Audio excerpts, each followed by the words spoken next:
Welcome to the channel again, Muscle Machines collectors. So we have casting number 25, or well, I don't know, release number 25 in the Muscle Machines lineup. I bought this off AliExpress, so it has no sticker there. And it's got a whole bunch of Chinese back there. Oh, this is Series 5. This is the latest series I'm aware of. I don't know if there's any 6 or 7, but okay. Somewhere is usually a date. 2022, Wave 5 came out, and there are the other cars you can get. I always complain about this, and I'm going to do it again. I don't like the base. It's a waste of plastic. I would rather have a cheaper model. So, yeah, that is going into the trash. I'm not going to collect useless plastic bases. So, I'm looking at a Speed Hunter article back from December 2011. And we're going to compare it to the photos in it and learn about the car, because I had no idea this thing was real. This was featured in Need for Speed, the video game, but this thing, as you see, is, I guess, owned or built by Von Gittin. And it's called the Ready to Rock X.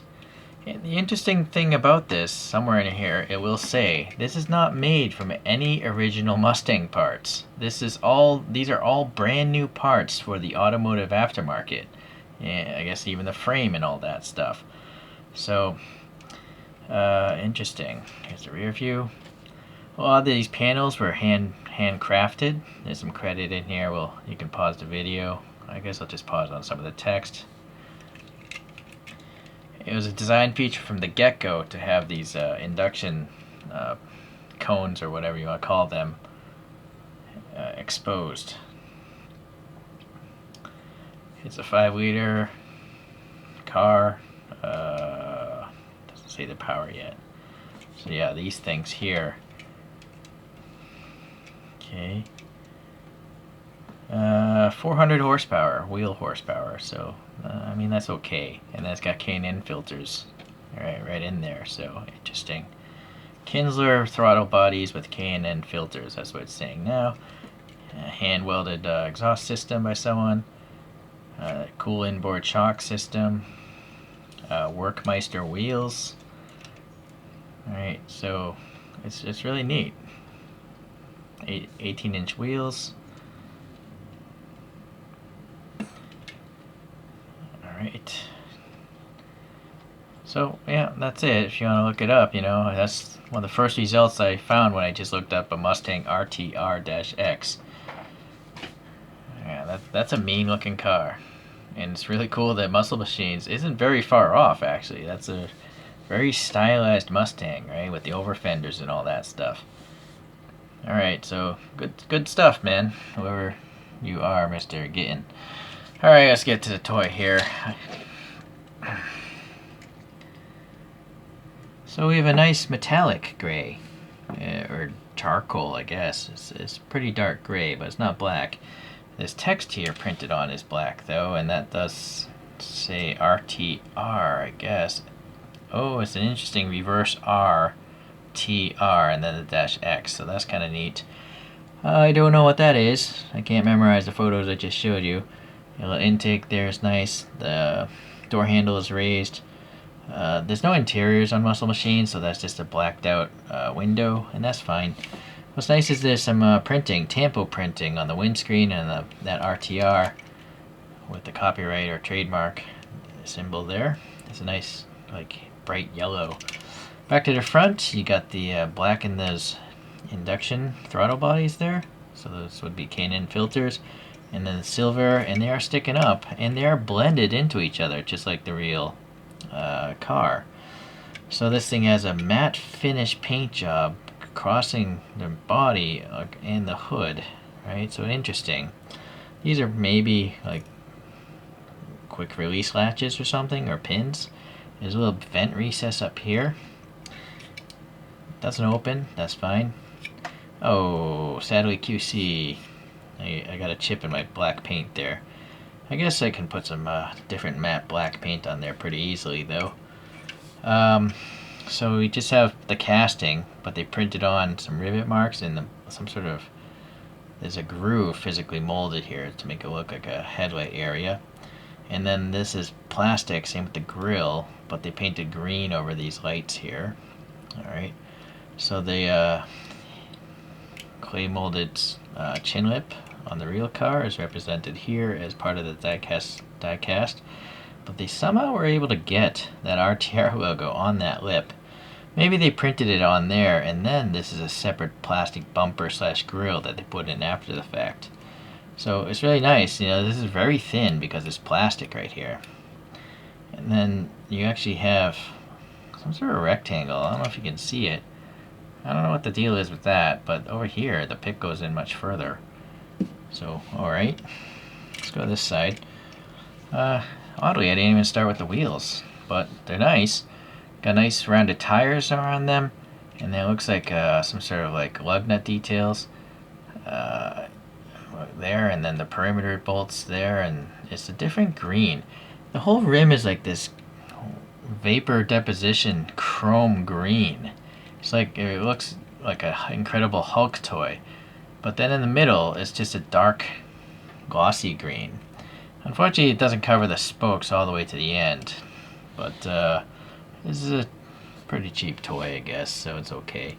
Although they did a much better job on the rear. You see, you don't see so much of the shininess of the spokes like you do on the front. Maybe the other side's better. And then obviously you can see the huge staggering of the rear wheel. Okay, and then the exhaust system is kind of weird because it's down here, but it just wraps up into the body. Right? So is that the exhaust? I already closed out the internet, so I don't know. Maybe you, well, you can rewind and find out. I'll have to do it myself later. So yeah, but that's weird, yeah, how that pipe is there, and it just goes right up into the floorboard. While we're down here, we have 2 screws, so if you wanted to take it apart and do a wheel swap or something, I guess you could. There's a lot of spacing here, so all these muscle machines roll very smooth, very, very nice toys to actually play with. Alright, going to the back, we have the red taillights painted on. And then some sort of silver printing there. It's some sort of logo, I guess. And then the RTRs are nicely printed there on the license plate, like 2 thin lines, right? Very cool. And then you can see this triangular graphic is similar to the front hood. You know, this is all matte black, but then you got that shiny bit of the body color coming through, just like they did here on the hood. So pretty neat. Really nice little detail they got there. And the bumper slash taillights, I guess there's a separate piece. Yeah, there's a brake here, and this is plastic, this license plate slash bumper thing. So I guess that's how they were able to print it so nice and not get it onto the casting. So you even got this tiny yellow line going around there, so that's nice. Alright, little oil sump, I guess, sump pan. It's got Maisto Muscle Machines, and then over here it says the 69 Ford Mustang RTR-X. But technically it's not a 69, right? If there's no original parts in it. I guess it's just supposed to look like a 69, but it's actually not registered in real life as a 69 probably. Okay, well, it's cool. It's very cool. I like it. It's very stylized in real life, and it's slightly stylized. It's not even that stylized. It's just that this is it, the giant rear tire. But other than that, it doesn't look that far off from the real car. Maybe these are a little taller than the real car, but pretty cool. Well, let's look at a few other American cars. We got the good old Shelby Cobra, a real classic car.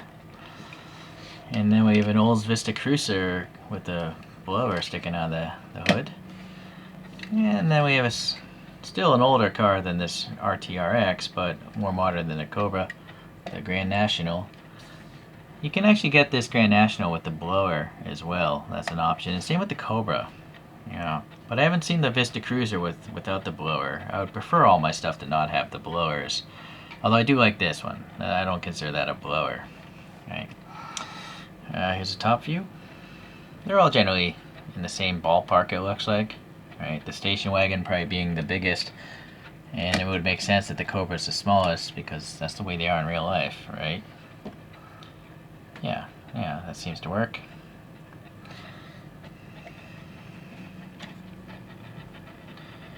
Alright, well, I gotta say, this is a good choice that Maisto did as far as subject matter goes. I think it's really cool. I don't play Need for Speed, but I'm sure a lot of you guys might recognize this car.